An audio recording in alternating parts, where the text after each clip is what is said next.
Hello friends, आज हम बात करने वाले हैं स्टैंडर्ड 7 इंग्लिश मीडियम। हमारा सब्जेक्ट है साइंस, उसमें चैप्टर नंबर 10 रिस्पिरेशन इन ऑर्गेनिज्म। चलो देखते हैं उसमें आगे।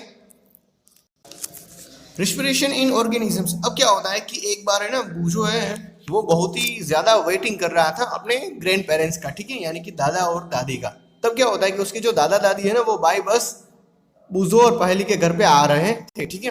तब बूजो है वो बस को देखते ही जल्दी जल्दी वहां पे दौड़ के पहुंच जाता है, ठीक है। तब उसके दादा दादी है वो पूछते हैं कि तुम क्यों इतना हाफ रहे हो, ठीक है, तुम क्यों इतना थके हुए लग रहे हो, और अपना जो रिस्पिरेशन है, ठीक है, वो क्यों इतना जल्दी तेज कर रहे हो, जो तुम्हारी ब्रेथिंग है वो इतनी फास्ट क्यों हो चुकी है, ऐसा उसका दादा दादी पूछ रहे हैं बूजो से। तब बूजो कहता है कि मैं वहां से दौड़ के आया हूँ, ठीक है, तेज चल के आया हूँ ना, इसीलिए।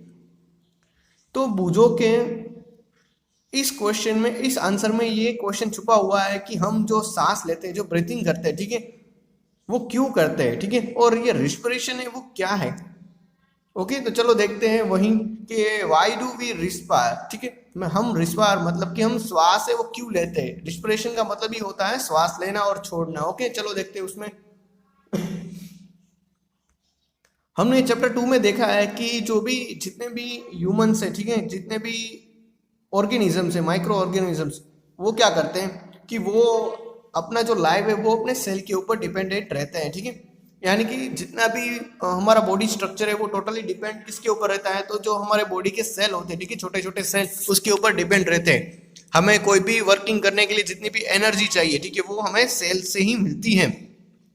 और जो ये सेल है, ठीक है, हमारी बॉडी का, वो हर सेल है वो रिस्पायर करता है, ठीक है, मतलब कि रिस्पिरेशन करता है, और उसी को हम कहते हैं सेल्यूलर रिस्पिरेशन। ओके,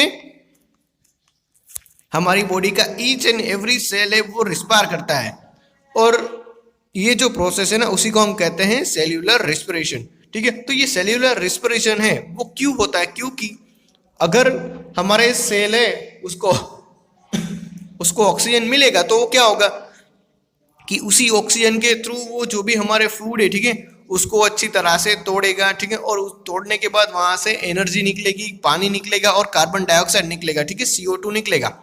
तो ये सब चीजें करने के बाद एनर्जी निकलती है, वो हमें हमारे वर्क के लिए चाहिए, ठीक है, पानी भी निकलेगा साथ साथ, ताकि हमारी बॉडी है वो कूल डाउन रहे, और दूसरी बात करें तो CO2 यानी कि कार्बन डाइऑक्साइड भी निकलेगा, जो हम रिस्पायर थ्रू बाहर निकालते हैं। और जो ये सेल्यूलर रिस्पिरेशन है ना, वो हर जो भी चीज है, ठीक है, जो भी ह्यूमंस है, ठीक है, जो भी माइक्रो ऑर्गेनिजम्स है, उन सब में होता है, ठीक है।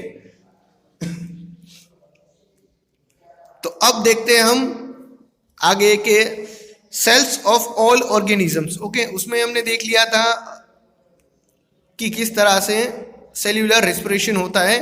अब हम बात करने वाले हैं एरोबिक रिस्पिरेशन की। तो एरोबिक रिस्पिरेशन क्या है कि जब हम फूड यानी कि ग्लूकोज है उसको तोड़ते हैं, ठीक है, ब्रेकडाउन होता है हमारी बॉडी में से, तो वहां से कार्बन डाइऑक्साइड और पानी निकलता है, ठीक है। वो क्यों निकलता है, क्योंकि हमने ऑक्सीजन का यूज किया है। तो ऐसा जो रिस्पिरेशन होता है, जो ऑक्सीजन है, O2 है, ठीक है, उसकी प्रेजेंटेशन में होता है, उसको हम कहते हैं एरोबिक रिस्पिरेशन, ठीक है। और जो विदाउट ऑक्सीजन होता है उसको हम कहते हैं एनएरोबिक रिस्पिरेशन। तो एरोबिक रिस्पिरेशन है उसमें हम पहले यहाँ पे देखते हैं कि ऑक्सीजन के प्रेजेंट में होता है, ठीक है, कि ये है ग्लूकोज बराबर, ठीक है। तो ये ग्लूकोज है, उसके साथ हम ऑक्सीजन जब भी ऐड होगा तो हमें बदले में क्या मिलेगा, तो हमें बदले में मिलेगा कि कार्बन डाइऑक्साइड वहां से रिलीज होगा, वाटर है वो मिलेगा, और एनर्जी भी निकलेगी। तो ये हो गया हमारा एरोबिक रिस्पिरेशन, ठीक है। अब बात करते हैं एनएरोबिक रिस्पिरेशन की। तो एनएरोबिक रिस्पिरेशन में क्या होगा, ठीक है, कि ग्लूकोज होगा, ठीक है, तो यहाँ पे ऑक्सीजन होगा वो तो नहीं है, तो उसके थ्रू हमें क्या मिलेगा, तो हमें अल्कोहल मिलेगा, कार्बन डाइऑक्साइड मिलेगा और एनर्जी मिलेगी, ठीक है। तो ऐसा क्यों होता है, तो चलो हम देखते हैं कि यहाँ पे हमने कुछ मोर इन्फॉर्मेशन में कि येस्ट है, ठीक है, वो सिंगल सेल्यूलर ऑर्गेनिजम्स है, हम सबको पता है क्योंकि हमने ये चैप्टर नंबर 2 में पढ़ लिया है। तो ये वो है, वो एनएरोबिक रिस्पिरेशन करता है, ठीक है। तो इसीलिए हमें ईस्ट का यूज है वो अल्कोहल बनाने के लिए चाहिए, ठीक है, ताकि हम अच्छी बियर और वाइन बना सके। अब समझ में आया कि ईस्ट का यूज है वो क्यों बियर और वाइन में होता है, क्योंकि वो सिंगल सेल्यूलर है और साथ में वो एनएरोबिक रिस्पिरेशन करता है, इसीलिए। आगे देखें तो हम भी जो भी ह्यूमंस है, ठीक है, वो भी अनएरोबिक रिस्पिरेशन है वो करते हैं, लेकिन कब करते हैं? जब हमारा जो टेम्परेचर है, बॉडी का टेम्परेचर और बॉडी का जो वर्क है वो ज्यादा इंक्रीज हो जाता है ना, तब हमारी बॉडी है वो ऑटोमेटिकली अनएरोबिक रिस्पिरेशन है वो कुछ टाइम के लिए करना शुरू कर देती है, ठीक है। तो जैसे कि हम कोई हार्ड वर्क करें, जैसे कि हम बात करें तो हैवी एक्सरसाइज है, ठीक है, फास्ट रनिंग है, कोई हैवी वेट लिफ्टिंग है, तो उन सब में हमारी बॉडी वो ज्यादा एनर्जी डिमांड करता है। तो अब हम तो खाना नहीं खाते हैं, ठीक है, एक्सरसाइज के टाइम, तो क्या होता है कि हमारी बॉडी वो ज्यादा से ज्यादा एनर्जी डिमांड करती है और बदले में ज्यादा ऑक्सीजन चाहिए, तो हमारी बॉडी है वो एनएरोबिक रिस्पिरेशन करना शुरू करती है। तो एनएरोबिक रिस्पिरेशन जब हमारी बॉडी करती है तब क्या होता है? देखो, हमने ईस्ट का तो देख लिया कि वो अल्कोहल है वो रिलीज करती है, तो हमारी बॉडी क्या करती है कि एक तो ग्लूकोज है, ठीक है, वो एब्सेंस ऑफ ऑक्सीजन की प्रेजेंट में क्या करते हैं, मतलब कि यहाँ पे ऑक्सीजन तो नहीं है, तो वहाँ पे हमें क्या मिलता है? तो लैक्टिक एसिड मिलता है और एनर्जी मिलती है, ठीक है। एनर्जी का यूज तो हम एक्सरसाइज के लिए करते हैं, लेकिन लैक्टिक एसिड है उसका यूज कहाँ पे करते हैं? तो कभी कभार हमें ज्यादा एक्सरसाइज की वजह से क्या होगा कि हमारे जो मसल्स है, ठीक है, वो क्रैम्प्स हो जाएंगे, मतलब कि वहां पे हमें बहुत पेन होना शुरू हो जाएंगे, ठीक है। क्यों ऐसा क्यों होता है? क्योंकि वहां पे लैक्टिक एसिड है वो ज्यादा से ज्यादा इकट्ठा हो गया, ठीक है, और उसी की वजह से जो हमारे जो मसल्स है वो क्रैम्प्स करना शुरू हो जाते हैं और वहीं पे हमें धीरे धीरे पेन होना शुरू हो जाता है। और ऐसी कंडीशन में हमें क्या करना चाहिए? तो हमें वहां पे वाटर बाथ लेना चाहिए, ठीक है, और यहाँ हमें मालिश भी करनी चाहिए। जब भी हम वाटर बाथ लेंगे, ठीक है, और मसाज करेंगे ना, तो हमारी बॉडी है वो लैक्टिक एसिड है वहां से ज्यादा रिलीज होगा, वो आगे बढ़ाएंगी और हमारी बॉडी को आराम भी मिलेगा। और मालिश और वाटर बाथ से क्या फायदा होगा? ये फायदा होगा कि हमारा बॉडी है, ठीक है, उसमें जो ब्लड सर्कुलर है ना वो हैवी मात्रा में हो जाएगा, ठीक है, ज्यादा से ज्यादा हो जाएगा। तब क्या होगा कि हमारी जो ऑक्सीजन की कमी है वो फुलफिल हो जाएंगे। अब देखते हैं कि ब्रीथिंग, ठीक है, तो हम ब्रीथिंग क्यों करते हैं? अब आपको यहाँ पे एक्सरसाइज करनी है, आपको अपना नाक और जो मुंह है ना वो अच्छी तरह से बंद कर देना है और आपको एक क्लॉक के सामने देखना है कि आप अपना नाक और मुंह है वो कितनी देर तक बंद रख सकते हो, और उसी के थ्रू आपको पता चलेगा कि आपको एक्चुअली में जो आप रेस्पिरेशन करते हो ना वो किस तरह से करते हो, ठीक है। हमें ये भी पता चलेगा कि हम सब लोग हैं वो बिना ऑक्सीजन के रह नहीं सकते, ठीक है, बिना श्वास लिए हम जिंदा नहीं रह सकते।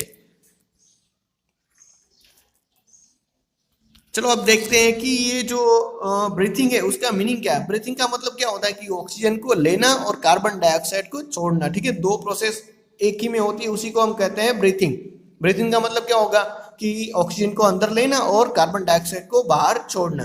तो चलो देखते हैं कि जब भी हम अच्छी मात्रा वाला ऑक्सीजन अंदर लेते हैं ना उसी को कहते हैं इनहेलेशन, ठीक है। क्या कहते हैं? इनहेलेशन। इनहेलेशन का मतलब ऑक्सीजन को अंदर लेना, ठीक है, इन का मतलब होता ही है अंदर, तो ऑक्सीजन को अंदर लेना मतलब इनहेलेशन।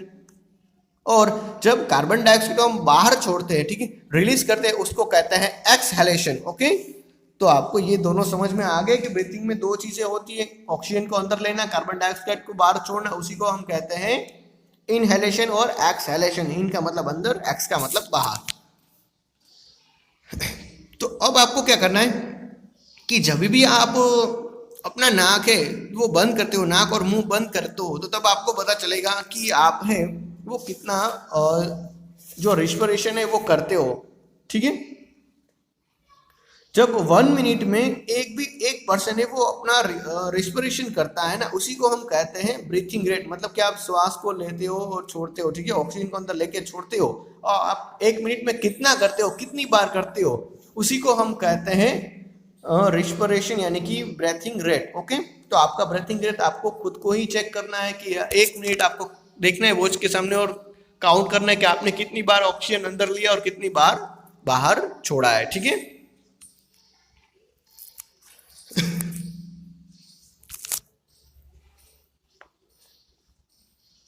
जनरली तो हम ये सब लोग जो भी ये चीजें ब्रीथिंग रेट काउंट करने की वो इजीली कर सकते हैं, ठीक है। और अगर आपको वो समझ में ना आए तो आप अपने फ्रेंड की भी हेल्प ले सकते हो, और उसी के थ्रू आपको क्या करना है, नीचे का जो ये टेबल है ना वो कंप्लीट करना है। जैसे कि आपके क्लासमेट है, ठीक है, आपके जो फ्रेंड है उसका नाम लिखना है और लास्ट में अपना भी करना है। आपके नॉर्मल ब्रेथिंग कितने हैं, ठीक है, जनरली 15 के आसपास हो गए, ठीक है, 15, 16, 17 और 18 इनके आसपास हो गए। After a brisk walk for 10 minute, ठीक है, आपको जल्दी से चल के 10 मिनट जल्दी से चलने के बाद आपको अपना रिस्पिरेशन काउंट करना है, ब्रेथिंग रेट काउंट करना है। तो जनरली वो कितने हो गए, वो हो गए 18 से लेके 24 तक, ठीक है। 10 मिनट फास्ट रनिंग के बाद कितने हो गए, 10 मिनट फास्ट रनिंग के बाद आपके ब्रीथिंग रेट्स 25 के आसपास हो जाएंगे। और एट अ रेस्ट मतलब कि आराम करते हो तब आपके ब्रीथिंग रेट्स कितने आ जाएंगे, वापस 15 to 18 के बीच में आ जाएंगे, ठीक है। तो आपको इतने काउंट करने हैं। अब बताना, आपको यहाँ पे एक मोर इन्फॉर्मेशन दी गई है कि जो एडल्ट ह्यूमन होता है ना, मतलब कि एक अच्छा ह्यूमन, ठीक है, आपके जैसा रेडीमेड तैयार अच्छा, उसका जो ब्रीथिंग रेट होता है ना वो 1 मिनट में 15 to 18 होता है। मतलब कि जब वो आराम करता है, कुछ भी काम नहीं करता, तो उसका ब्रीथिंग रेट 15 to 18 होता है। लेकिन अगर वो हैवी कसरत करता है, ठीक है, हैवी एक्सरसाइज करता है, तब उसका ब्रीथिंग रेट है वो 25 के अब भी जा सकता है, ओके। और इसीलिए तो हमें लंबी लंबी और बड़ी बड़ी सांस लेनी चाहिए। जब भी हम एक्सरसाइज करते हैं ना, तब उसके बाद हमें लंबी लंबी और बड़ी बड़ी सांस लेनी चाहिए, ताकि हमारा जो ब्रीथिंग रेट है वो कम हो जाए, ओके, तो वापस मेंटेन आ जाए।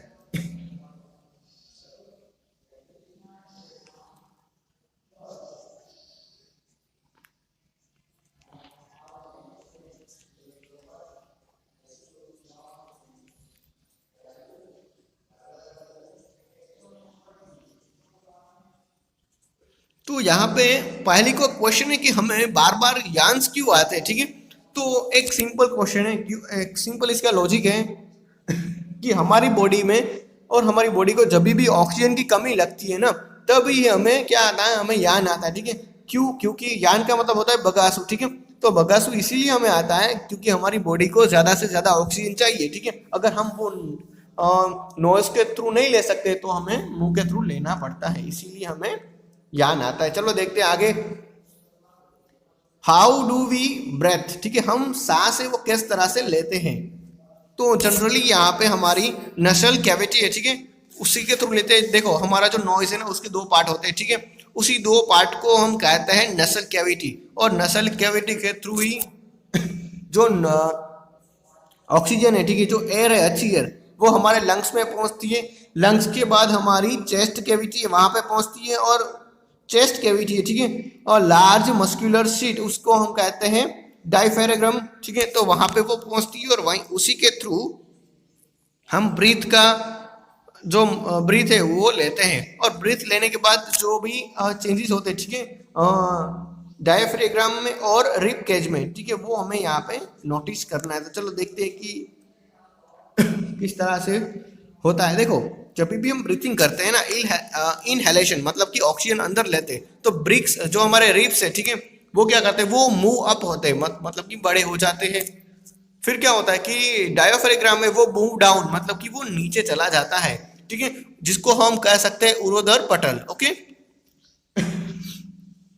जो डायोफ्राम है, उरोदर पटल है, वो नीचे चला जाता है, और जो रिब्स है वो अप चले जाते हैं। और जब हम एक्सहेलेशन करते हैं तब हमारे रिब से वो डाउन साइड मूव करते हैं, ठीक है, और जो डायोफ्राम है ना वो मूव अप करता है। तो चलो एक बार हम देखते हैं कि किस तरह से ये एक्चुअली में वर्क करता है, ठीक है। हमें यहाँ पे उसका पिक्चर भी दिया गया है, देखो कि ये है हमारा नसल पैसेज, ठीक है, और ये हमारा ओरल कैविटी। तो नसल पैसेज के थ्रू ऑक्सीजन अंदर आता है, ठीक है, और उसी के थ्रू हमारा आगे आगे बढ़ के हमारा यहाँ पे लंग्स में पहुंचता है। तो देखो जब भी लंग्स है उसमें ऑक्सीजन आएगा, ठीक है, तो ये लंग्स बड़े हो जाएंगे, तो जी हमारा ये रिब्स है, ठीक है, वो भी बड़ा हो जाएगा। यानी कि जो हमारा टोज वाला भाग है, ठीक है, छाती वाला भाग है, वो बड़ा हो जाएगा। और ये जो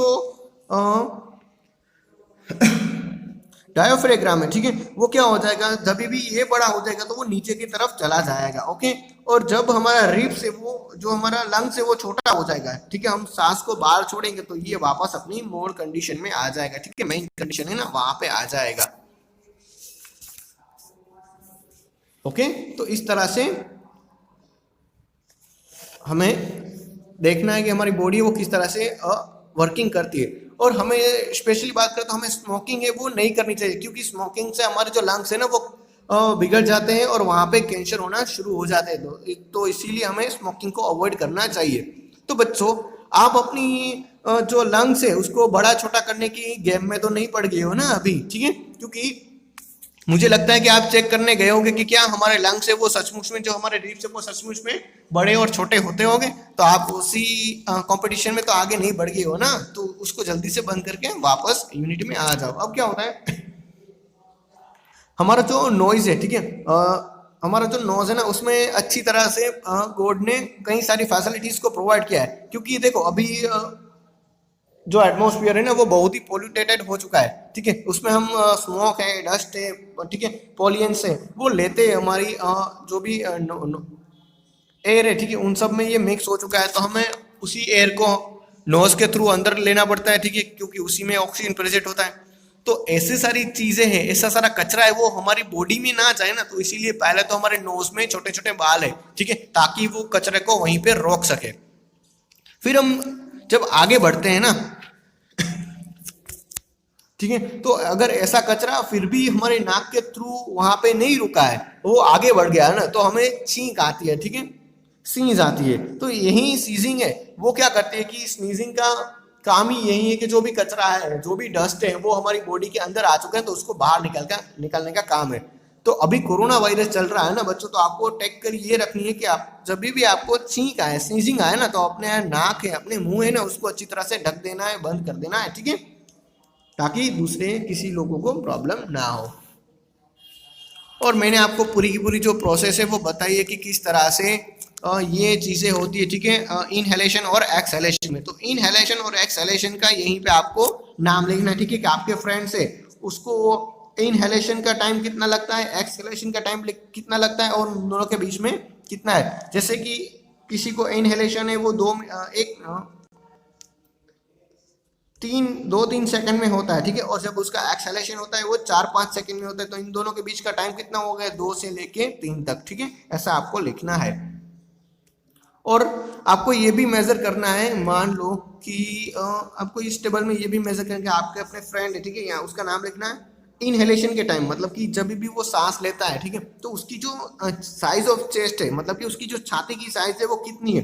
किसी की 24 या 25 होगी, ठीक है। जब एक्सहेलेशन करता है, वो सांस छोड़ देता है, तो उसकी जो छाती है, चेस्ट है, वो कितनी होगी, तो 20 से लेकर 21 है, ठीक है। तो वो आपको लिख के यहाँ पे माइनस कर देना है, ओके। तो यहाँ पे एक बच्चा है, वो बताता है कि किस तरह से उसने अपने फ्रेंड की इनहेलेशन और एक्सहेलेशन की एक्टिविटीज कंप्लीट की है, ओके। चलो अब हम दूसरा प्रयोग करते हैं, दूसरा एक्टिविटीज करते हैं। उसमें क्या है कि हमें यहाँ पे बोटल्स दी गई है, ठीक है। तो आपको पहले एक बोतल लेनी है और उसमें एक अच्छी तरह से ढक्कन है वो लगा देना है, और उसी ढक्कन के बीच में से एक जो नली है वो पास कर देनी है, और उस नली के 2 छोर हो गई, ठीक है। दोनों छोर के किनारे आपको क्या करना है, जो गुब्बारे है ना वो बांध देने, ठीक है, और नीचे रबर शीट लगा देनी है। अब आपको ये प्रयोग करना है कि रबर शीट जैसे ही आप नीचे खींचोगे ना, ठीक है, तो क्या होगा कि आप यहाँ से ऑक्सीजन है वो अंदर आएगा और ये दोनों गुब्बारे वो फूल जाएंगे, ओके। लेकिन वापस आप रबर शीट को धक्का दोगे, ठीक है, तो क्या होगा कि यहाँ से हवा है वो चली जाएगी बाहर, तो यहाँ जो ये गुब्बारे है ना वो मुरझा जाएंगे, ठीक है, और बाहर चले जाएंगे। तो आपको इन दोनों एक्टिविटीज को प्रयोग करना है। और अब तीसरी एक्टिविटीज देखते हैं कि आपको क्या करना है। आपको एक स्ट्रॉ लेनी है, ठीक है, और उसमें लाइम वाटर हो, ठीक है। लाइम वाटर का मतलब ये होता है चूना वाला पानी, ठीक है। तो वो लेना है और आपको एक स्ट्रॉ के थ्रू यहाँ पे फूंकना है, ठीक है। तो इस फूंक की वजह से आपको ये जो लाइमस्टोन का पानी, ठीक है, लाइम पानी वो क्या होगा, उसमें कुछ चेंज आएगा, उसी को हम कहते हैं CO2, ठीक है, कार्बन डाइऑक्साइड मिलेगा। अब हम एक्टिविटीज में देखते हैं कि जब हम रेस्पिरेशन की प्रोसेस करते हैं, ब्रीथिंग की प्रोसेस करते हैं ना, तो हमारी बॉडी में कौन कौन से चेंजेस आते हैं। जैसे कि हम लंग्स की बात करें, ठीक है, तो हमारा जो लंग्स है, ठीक है, वो जब इनहेलेशन करता है तो उसमें 21% ऑक्सीजन होता है और 0.04% कार्बन डाइऑक्साइड होता है। जब एक्सहेलेशन करते हैं, यानी कि कार्बन डाइऑक्साइड को छोड़ते हैं ना, तो उसमें 16.4% ऑक्सीजन को छोड़ते हैं और 4.4 कार्बन डाइऑक्साइड छोड़ते हैं। अब देखते हैं ब्रीथिंग इन अदर एनिमल्स। देखो जिस तरह से हम ब्रीथिंग करते हैं ना, उसी तरह से एलिफेंट है, लायन है, काव है, गोट है, जो लिजार्ड है, फ्रॉग है, ठीक है, स्नेक है, बर्ड्स हैं, उन सब के पास अपना अपना लंग्स है, ठीक है, और वो भी ब्रीथिंग का काम करते हैं। तो चलो देखते हैं कॉकरोच है वो किस तरह से ब्रीथिंग करते हैं। देखो कॉकरोच है ना, उसके पूरी बॉडी में स्पिरिकल्स आए होते हैं, ठीक है, उसी स्पिरिकल थ्रू वो ऑक्सीजन को अंदर लेता है और ऑक्सीजन को कार्बन डाइऑक्साइड को बाहर छोड़ता है, ठीक है, और उसी को कहते हैं ट्रेचिया, ठीक है, क्या कहते हैं, ट्रेचिया। देखो स्पिरिकल्स के थ्रू ही वो स्टैंडर्ड 6 में हमने चैप्टर नंबर जो 9 है, ठीक है, उसमें हमने देखा था कि ये कौन सी अर्थवॉर्म की जो प्रोसेस है वो होती है, ठीक है। तो अर्थवॉर्म में वो अपना जो ब्रीथिंग का प्रोसेस है वो बाय स्किन करता है, ठीक है, और इसीलिए हमें उसकी जो स्किन है वो मॉइस्चर लगती है, ठीक है, जब भी हम उसकी स्किन को टच करते हैं तो वो मॉइस्चर होती है और स्लिमी होती है। तो अर्थवॉर्म में वो अपना जो ब्रीथिंग का प्रोसेस है, रिस्पिरेशन का प्रोसेस हो बाय स्किन करता है, ठीक है। तो इस तरह से उसकी जो स्किन है ना वो हमारे लंग्स की तरह काम करती है। अब देखते हैं breathing under water. Under water पानी की बात करते हैं तो दोस्तों पानी का जो फॉर्मूला, ठीक है, उसको हम साइंस के फॉर्म में लिखे तो हम लिख सकते हैं H2O, ठीक है, क्या लिख सकते हैं, H2O, वही है पानी का फुल फॉर्म। पानी उसी को हम केमिकली थ्रू इस तरह से लिख सकते हैं। तो जब हम मछली की बात करते हैं, पानी के अंदर जो भी जीव जंतु रहते हैं, ठीक है, जो भी इंसेक्ट रहते हैं, वो किस तरह से बिना ऑक्सीजन के अपना काम करते होंगे। तो दोस्तों यही है सिंपल कि वो ऑक्सीजन जो पानी के अंदर ऑक्सीजन है, ठीक है, वो डायरेक्टली एब्जॉर्ब करते हैं। जैसे कि हम मछली की बात करें तो मछली के पास अपने गिल्स होते हैं, ठीक है, वो गिल्स के थ्रू क्या करती है कि गिल्स के थ्रू ही जो भी वाटर, जो भी बड़ा बड़ा पानी है, ठीक है, लेक से, उसमें जो भी ऑक्सीजन है वो पिघला हुआ है ना वो एक्सेप्ट करती है, ठीक है, ले लेती है। अब बात करते हैं डू प्लांट्स ऑल्सो रिस्पायर, ठीक है, तो हाँ, यानी कि क्या जो वनस्पति है वो भी रिस्पिरेशन का प्रोसेस करते हैं। तो हाँ सही बात है, वो भी रिस्पिरेशन का प्रोसेस करते हैं।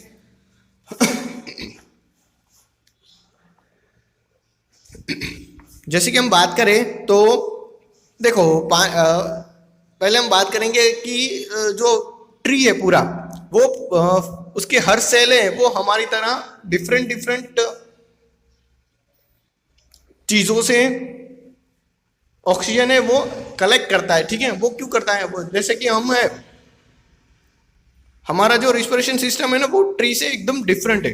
जैसे कि बात करें तो हम हमारा जो रिस्पिरेशन सिस्टम है वो सिर्फ नॉइस के थ्रू, नॉइस है उसके थ्रू ऑक्सीजन लेते हैं, ठीक है, और बाकी की पूरी बॉडी में ऑक्सीजन है वो पहुंचाते हैं। लेकिन ट्री में ऐसा नहीं होता है, ट्री के जो पत्ते हैं ना, ठीक है, वही ऑक्सीजन का पहुंचाने का काम करते हैं, ठीक है, वो अपना खुद का काम खुद ही करते हैं। यानी कि ट्री का जो पत्ते है वो भी ऑक्सीजन का काम करते हैं और उसके जो मूल है, ठीक है, वो भी रूट्स है वो भी अपना ऑक्सीजन का काम अलग से करते हैं। अब पत्तों की बात करें तो पत्तों में ऑक्सीजन है, ठीक है, वो क्या करते हैं कि जब फोटोसिंथेसिस की प्रोसेस होती है ना तभी वो पत्ते वो अपना खुराक है, ठीक है, अपना जो फूड है वो खुद बनाते हैं, साथ ही वहां से वो जो ग्लूकोज है, ठीक है, और जो वाटर है ना वो भी एक्सेप्ट करते हैं। अब बात करें रूट्स की तो रूट्स क्या करते हैं, देखो कि रूट्स तो जमीन में होते हैं, ठीक है, यानी कि वो हवा में जो ऑक्सीजन है वो तो नहीं ले पाते।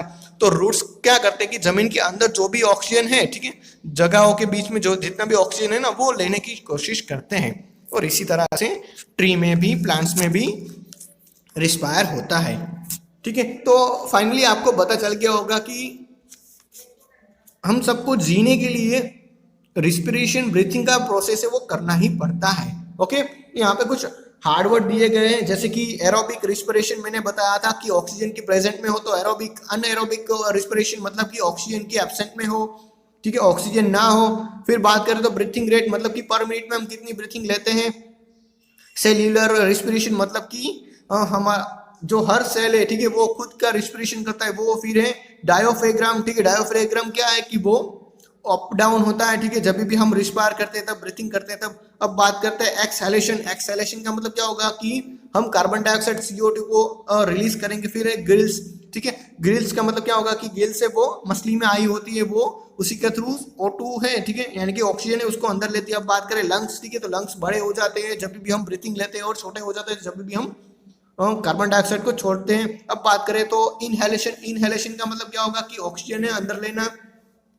अब बात करें तो स्पिरेकल्स, ठीक है, तो स्पिरेकल्स क्या है, तो स्पिरेकल्स जो कॉकरोच है ना उसमें आए होते हैं, ठीक है, उसी के थ्रू कॉकरोच है वो अपना ब्रीथिंग का काम करता है। अब बात करें तो ट्रेचिया, ठीक है, ट्रेचिया क्या है, ट्रेचिया भी वो एक बड़ी नली है जो स्पिरेकल्स के साथ जुड़ी हुई है, ठीक है, कॉकरोच में ही होती है। अब बात करें तो रिब्स होते हैं वो ह्यूमंस में होते हैं, और उसी के साथ जो लंग्स बड़े होते हैं तो रिब्स भी बड़े होते हैं, लंग्स छोटे होते हैं तो रिब्स भी छोटे हो जाते हैं। ओके, अब बात करें तो एक्सरसाइज की, ठीक है, तो एक्सरसाइज में आपको बताना है कि अगर रेस है, ठीक है, एथलीट्स है वो रेस करते तब उसकी जो सांसें वो ज्यादा क्यों फूल जाती है, और वो झड़प से दौड़ने के बाद, ठीक है, तेजी से दौड़ने के बाद वो बड़े बड़े सांस से, बड़ी बड़ी ब्रीथिंग से वो क्यों लेना शुरू कर देते? क्योंकि देखो उसको है, उसकी पूरी बॉडी को ऑक्सीजन की जरूरत ज्यादा होती है, ठीक है, और उस टाइम पे उसको पानी खाना नहीं मिल सकता, इसीलिए वो बड़ी बड़ी ब्रीथिंग्स के थ्रू अपना जो ऑक्सीजन का लेवल है वो मेंटेन करते। अब हमें डिफरेंस बताना है, ठीक है, एरोबिक और अनएरोबिक रिस्पिरेशन में। तो एरोबिक और अनएरोबिक की पहले डिफरेंस की बात करें तो एरोबिक रिस्पिरेशन है वो ऑक्सीजन के प्रेजेंट में होता है, अनएरोबिक है वो ऑक्सीजन के एब्सेंट में होता है। दोनों में सिमिलरिटी ये है कि दोनों की प्रोसेस के बाद हमें एनर्जी और पानी है वो मिलता ही है, ठीक है।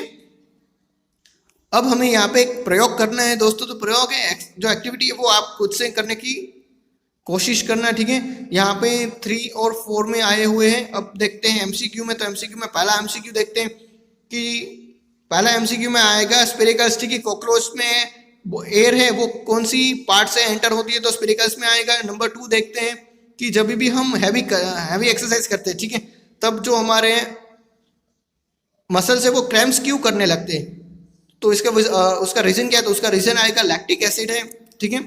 जब भी नॉर्मल रेंज में ब्रीथिंग होती है, ठीक है, तो वो पर्सन बाय पर्सन कितनी होती है, तो 15 से लेके 18 के बीच में होती है। During the exhalation the ribs, ठीक है, एक्सहेलेशन के टाइम रिब्स से वो क्या होते हैं कि जब हम सांस को छोड़ते हैं, ठीक है, तो अब जो हमारे रिब्स है वो मूव आउटवर्ड आंसर आएगा। चलो अब देखते हैं हम मैचिंग में येस्ट है वो अल्कोहल है उसका प्रोडक्शन करता है। अब बात करें तो डायोफ्राम से, ठीक है, वो क्या करता है, तो वो लंग्स और स्किन के साथ जुड़ा हुआ है, ठीक है। अब बात करें स्किन की, तो स्किन है वो अर्थवॉर्म के साथ जुड़ी हुई है। लीव्स है, ठीक है, लीव्स है वो आंसर आएगा स्टोमाटा के साथ जुड़ा हुआ है। फिश है, ठीक है, फिश है वो अपनी गिल्स के साथ जुड़ी हुई है। फॉग है, ठीक है, वो ट्रेचिस के साथ जुड़ा हुआ है। तो इसी के साथ आगे हम बढ़ते हैं कि ट्रू फॉल्स है, ठीक है। तो ट्रू फॉल्स में क्या होगा जब भी हम हैवी एक्सरसाइज करेंगे तो हमारा ब्रीथिंग रेट है वो कम हो जाएगा, तो ये स्टेटमेंट फॉल्स है, ठीक है, हमारा जो ब्रीथिंग रेट है वो इंक्रीज हो जाएगा। अब देखते हैं कि जब भी हम जो प्लांट्स है वो डे के टाइम फोटोसिंथेसिस का प्रोसेस करते हैं, जबकि रात के टाइम वो रिस्पिरेशन का प्रोसेस करते हैं, तो ये बात गलत है, ठीक है, या सही है, ठीक है। अभी हमने जो भी ये प्लांट्स के रिस्पिरेशन की सिस्टम समझी थी, तो हमने बात ही की थी ना कि डे के टाइम जब भी सन की प्रेजेंट होगी तब वो फोटोसिंथेसिस करेगा, और रात के टाइम क्या करेगा, रिस्पिरेशन करेगा, इसलिए ये स्टेटमेंट सही है। अब देखते हैं थर्ड वाला, जो फ्रॉग है, ठीक है, वो अपने स्किन और अपने लंग्स दोनों के द्वारा जो ब्रीथिंग प्रोसेस है वो करता है, तो वो भी स्टेटमेंट सही है। आगे देखते हैं, मछली के पास ब्रीथिंग करने के लिए अपने लंग्स होते तो वो गलत है, ठीक है, उसके पास गिल्स होते हैं। आगे देखते हैं,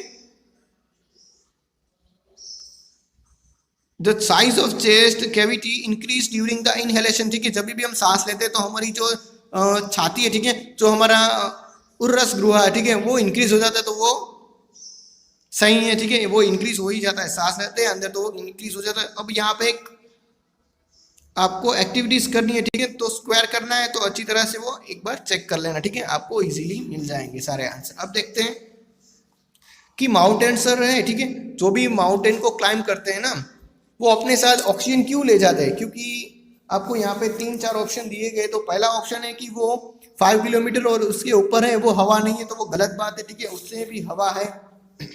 नंबर बी देखते हैं कि पर्सन के लिए जो हवा है, ठीक है, वो जमीन से कम हवा होती है, तो वो भी स्टेटमेंट गलत है।